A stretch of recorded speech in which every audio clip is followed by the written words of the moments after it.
مشاهدينا الافاضل، طابت اوقاتكم من نشره اخبار الفضاء الاريتريه لهذه الفتره، يصحبكم فيها محمود عبد الله بكفاح، والتي نستهلها باهم وابرز العناوين. اصابه مواطنين بفيروس كورونا اليوم.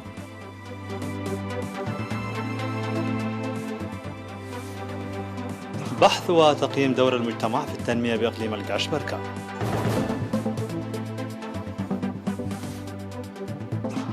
بناء سد في منطقه افامبو باقليم جنوب البحر الاحمر.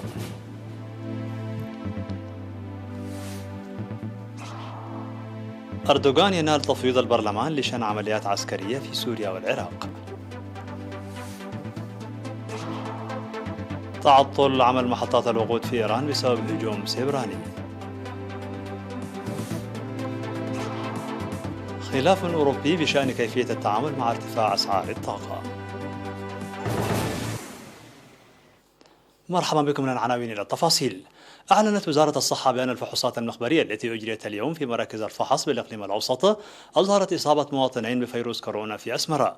في غضون ذلك شفي مواطنين من وباء كورونا بالإقليم الأوسط بعد تلقيهم الرعاية الصحية بالمستشفيات، وبهذا بلغ عدد المصابين بفيروس كورونا في البلاد حتى الآن 6800، شفي منهم 6719، وتوفي 45 مريضا، فيما لا يزال 36 من المرضى بوباء كورونا يتلقون العلاج بالمستشفيات. وزارة الصحة 27 من أكتوبر 2021. دعا حاكم إقليم القاش بركة السفير محمود علي حروي لتضافر جهود مؤسسات الحكومة والجبهة والاتحادات لتعزيز المشاركة المجتمعية في التنمية. وأوضح في الاجتماعات التي عقدها بمدن بارونتو وتسني ومغاركا مع ممثلي الشعب وعمال مؤسسات الحكومة والجبهة والاتحادات فعالية الأعمال المنفذة بالتنسيق بين الجهات المختلفة، وأشار إلى تنفيذ الأنشطة التنموية والخدماتية بالمشاركة الشعبية القوية في الإقليم، داعيا إلى ضرورة الدفع بها قدما. كما دعا للعناية الجيدة بمؤسسات الخدمات الاجتماعية إلى جانب تنفيذ البرامج التنموية والعمل الجاد لرفع نسبة المشاركة في التعليم. وطالب المجتمعون من جهتهم بضرورة مواصلة عقد مثل هذه الاجتماعات لضمان التنفيذ الفاعل لبرامج التنمية، مؤكدين الاستعداد للدفع بالتنمية. أوضح سكان أفامبو بأن السد الصغير الذي يشيد بمنطقتهم وفر لهم المياه قبل اكتماله، وذكر السكان بأن عدم وجود مصدر مياه في السابق أثر سلبا على حياتهم المبنية على مزاولة حرفة الرعي، وسيعمل السد في توفير حاجتهم من المياه للشرب والسقي. كما أكدوا على العمل لضمان العناية بالسد وترشيد الاستهلاك. وأشار قسم التنمية المعمارية في إقليم جنوب البحر الأحمر إلى اكتمال 90% من أعمال بناء السد الصغير لحجز 150 ألف متر مكعب من المياه.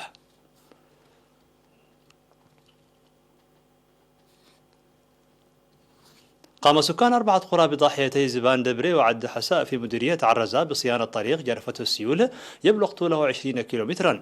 وذكر مدير ضاحية زبان دبري السيد إبراهيم لحقوس بأن النفير الذي نظم من قرية عد السمهرو وحتى زبان دبري شارك فيه نحو 1000 مواطن، مشيدا بمشاركة السكان وطلاب مدرسة عد حساء المتوسطة.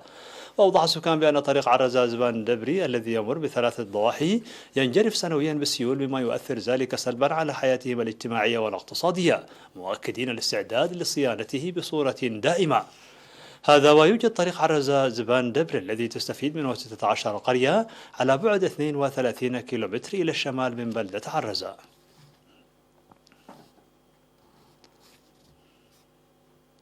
تقوم عيادة محبار في مديرية قندع بتقديم خدمات مرضية في مجال التوعية الصحية لمكافحة الأمراض والعادات الضارة إلى جانب الخدمات الصحية.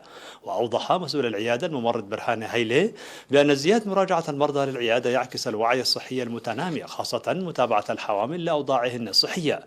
كما أشار إلى ارتفاع خدمة رعاية الأمومة والطفولة بنسبة 40%، والمتابعة قبل وبعد الولادة بنسبة 30%، والمرضى الذين يترددون على العيادة بنسبة 60% مقارنة مع العام الماضي. وقال أن حملات النظافة الأسبوعية التي يقوم بها السكان مكنت من السيطرة على الأمراض المعدية عامة والملاريا خاصة. هذا وتقدم عيادة محبار خدمات رعاية الأمومة والطفولة والتوعية الصحية والصيدلة لسكان ضواحي قلعي وتريتشي وعد معلم وعد روسو. مشاهدينا الأفاضل، كانت هذه الأخبار الداخلية. فاصل قصير ونوافيكم بالأخبار العالمية. ابقوا معنا.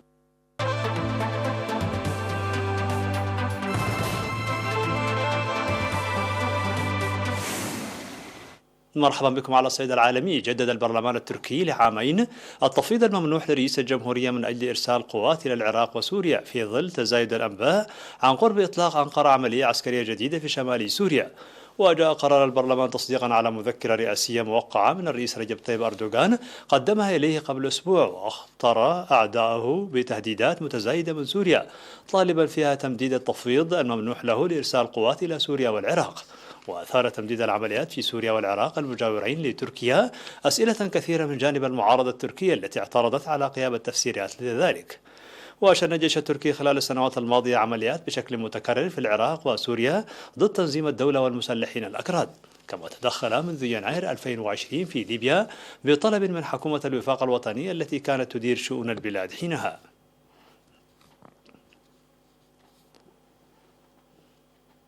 أكدت السلطات الإيرانية أن الخلل الذي تسبب بتعطل توزيع الوقود في مختلف محطات البلاد سببه هجوم سبراني وفقا لتصريحات التلفزيون الرسمي. ونقلت القناة الرسمية عن المجلس الأعلى للأمن القومي أن الخلل نتج عن هجوم سبراني على النظام المعلوماتي لتوزيع الوقود، مشيرة إلى أن تفاصيل الهجوم ومنشأه موضع تحقيق. وأصاب عطل محطات الوقود في عموم إيران في وقت سابق، وبث التلفزيون لقطات لمحطات مقفلة بينما اصطفت سيارات على مقرب منها. وشدد وزير الداخلية أحمد وحيدي على أن الخلل في عمل محطات الوقود يعود إلى مشكلة تقنية سيتم حلها قريبا. وشكلت إيران في الأعوام الماضية هدفا لعدد من محاولات الهجمات المعلوماتية، واتهمت إيران الولايات المتحدة وإسرائيل بالوقوف وراء الهجوم، كما اتهم عدد من الخبراء في مجال الأمن المعلوماتي أجهزة الاستخبارات الأمريكية والإسرائيلية بتدبيره.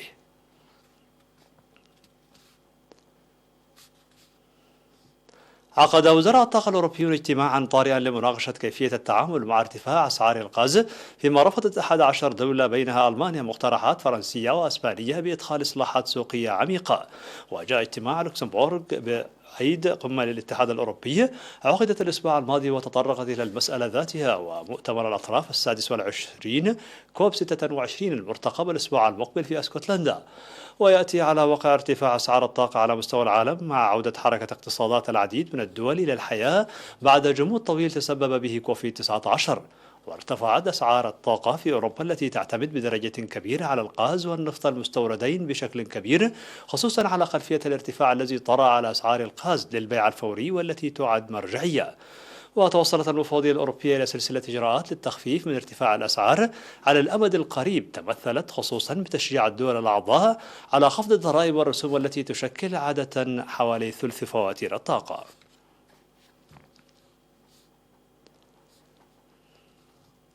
في الخبر الأخير، تأمل شركة يابانية ناشئة بدعمها اللاعب الياباني الدولي السابق كيسيوكو هوندا لاعب الميلان الإيطالي في إقناع المستهلكين الأثرياء في استبدال سياراتهم بالدراجة الهوائية الطائرة، والمقدر سعرها ب 680 ألف دولار أمريكي، والتي تم طرحها فعليا بالأسواق. الدراجة التي تحمل اسم توريسمو تم تجهيز تقنياتها بمحرك تقليدي وأربعة محركات تعمل بالبطارية، وتدعم خاصية الطيران لمدة تصل إلى 40 دقيقة بمعدل أقصى يصل إلى 100 كيلومتر في الساعة.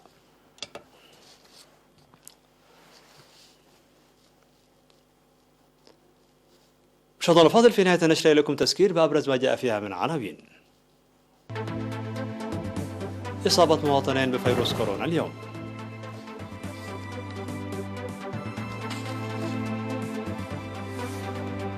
بحث وتقييم دور المجتمع في التنمية بإقليم القاشبركة.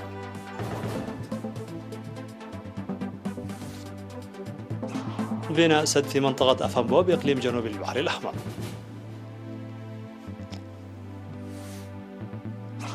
أردوغان ينال تفويض البرلمان لشن عمليات عسكرية في سوريا والعراق. تعطل عمل محطات الوقود في إيران بسبب هجوم سبراني. وخلاف أوروبي بشأن كيفية التعامل مع ارتفاع أسعار الطاقة. مشاهدينا الأفاضل، بهذا نكون قد وصلنا بكم إلى نهاية النشرة. شكرا على حسن المتابعة، دمتم بألف خير.